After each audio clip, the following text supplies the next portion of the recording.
contract, Peter. How do you think this is all playing out in the final few weeks of the season for Dallas?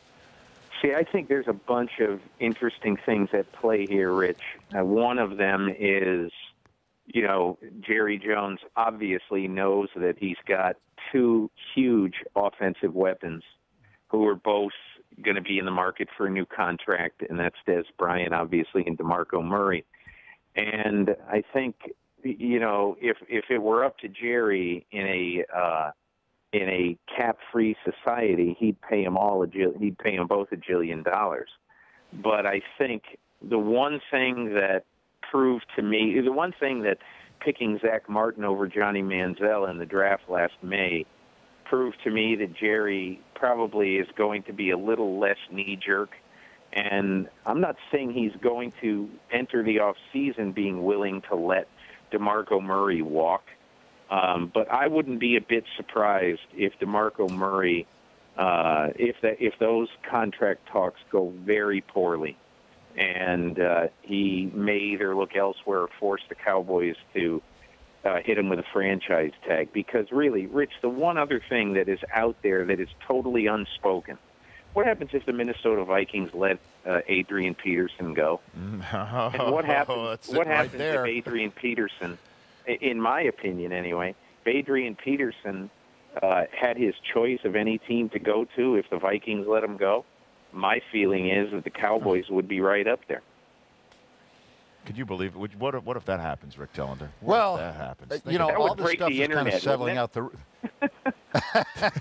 Hi, Peter. I can hear you now. Yeah, it would break the internet more than Kim Kardashian, I think. But, Ray Rice and Adrian Peterson are, I think, going to be allowed to come back slowly. I mean, I think the public is going to tolerate that. We know Adrian Peterson's from Texas. The Cowboys are the team that everybody seems to want to play for. It used to be the Raiders. Peter and I remember back when that was, the big thing to do. Nobody wants to play for the Raiders now. But that would be amazing. My personal feeling on all of that stuff is that everybody deserves a chance to come back.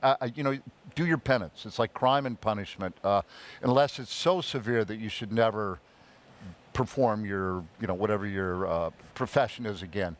But I think Rick, Adrian Peterson let me jump in and just say that, to me, one of the reasons why, in my opinion, the Ray Rice thing was way beyond the pale, and we can all have very, very strong opinions on what he did, but the longest sanction in NFL history before Ray Rice for domestic violence was 2 games. Ray Rice basically was banned for the 2 that Goodell banned him for, and then 9 additional. Now it's 10 because he didn't play last week. But by the time he was reinstated, he was banned for 11 games. Now, I'm not saying that any owner needs to sign him or that he needs to be back in the game. I'm just saying that the fact that he was ineligible for 11 games is just, to me, looking at the history of the offense, and even when Roger Goodell said that the minimum banishment for a first-time offense in domestic violence is 6 games, and everybody applauded. Well, the guy's gone 11 games, and now people still want to keep him out of the game. And again, I'm not saying that anybody has to put him on their team. I'm saying that he's been out of the game long enough, and that if somebody wants to sign him right now, they should be able to sign him right now. Yeah, I'm with you, Rick. I just believe that everybody deserves a second chance. Even the grievance of what they did, and we don't agree with that, but the second chance has to be there. For Ray Rice, double jeopardy had to be in play. I think that was in play. That's why he was reinstated. I think a lot of teams won't take a shot on Ray this year just for the fact of popular opinion. Public opinion is one of those things that are swaying teams from making decisions, and that's a little worrisome for me as an ex-player, that you're letting the dollar figures, or what could be the dollar figures of football teams or sponsors for your team, not bring your players back in. I'm a little concerned about that, but I would think somewhere next year Ray Rice will be in somebody's training camp.